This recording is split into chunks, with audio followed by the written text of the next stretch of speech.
You walk into a room you've never been in, a conversation starts, and somehow you already know what the other person is about to say. For 2 or 3 seconds, your entire body is convinced you've lived this exact moment before. Then it's gone, and you're left standing there wondering what just happened to your brain. That feeling is déjà vu, and for most of history nobody could study it because it's nearly impossible to catch on purpose. It arrives without warning and disappears in seconds. But a small group of researchers found ways to trigger it in a lab, and what they discovered changes what déjà vu actually means. Psychologist Anne Cleary has spent years building experiments specifically designed to produce déjà vu on demand. Her method uses virtual reality. She creates 2 scenes with the same spatial layout, a garden with a fountain in one corner and a gate in another, for example, but everything else about the scenes looks completely different. Participants explore the first scene, then later walk through the second one, arranged the same way but dressed up as something unrelated. A striking number of people report déjà vu exactly at that moment. Cleary's conclusion was that déjà vu isn't about the scene looking familiar. It's about the layout matching something your brain has stored, even when you can't consciously identify what that something is. This points to a much stranger idea than most people assume. Déjà vu might not be a memory error at all. It might be evidence that your memory system is working correctly, just without giving you access to the source.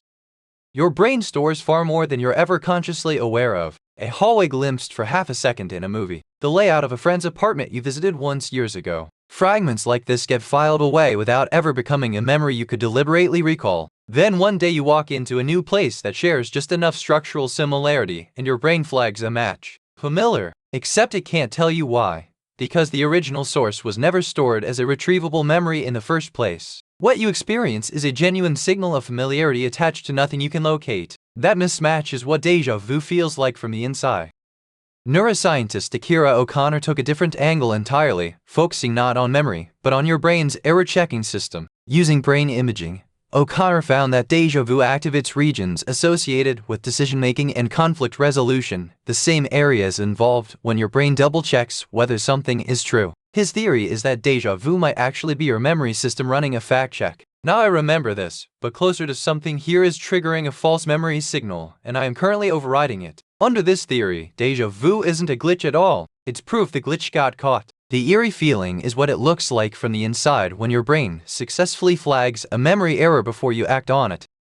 That idea gets support from an unexpected place. Déjà vu happens far more often in younger people and becomes rarer with age, which seems backwards if it were simply a sign of memory breaking down. But it fits perfectly if déjà vu is a quality control mechanism, since that kind of neural error checking naturally declines as the brain ages, the same way most cognitive processes slow down over time. Psychologist Alan Brown, who has spent decades collecting déjà vu research across cultures, found this age pattern to be one of the most consistent findings in the entire field, nearly universal in young adults, dropping off steadily from there.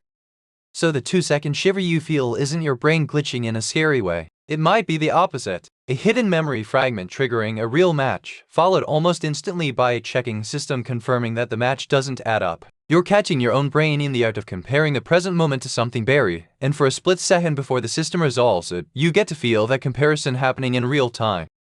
Most of what your brain does never surfaces into conscious awareness at all. Déjà vu might be one of the only moments where an entire hidden process, matching, checking, correcting, briefly leaks into view.